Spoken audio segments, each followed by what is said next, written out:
চলো বন্ধুরা, আজকে তোমাদের সঙ্গে একটি লাঞ্চ থালি শেয়ার করি। গরম ভাত, তার সাথে আছে মূলো শাক ভাজা, তার সঙ্গে আছে পালং শাকের তরকারি চিংড়ি মাছ, আর আছে ভেটকি মাছের ঝাল আলু দিয়ে,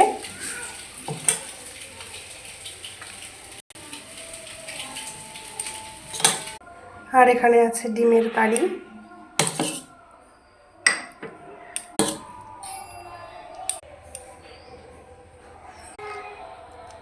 আর আছে কয়েক টুকরো শসা।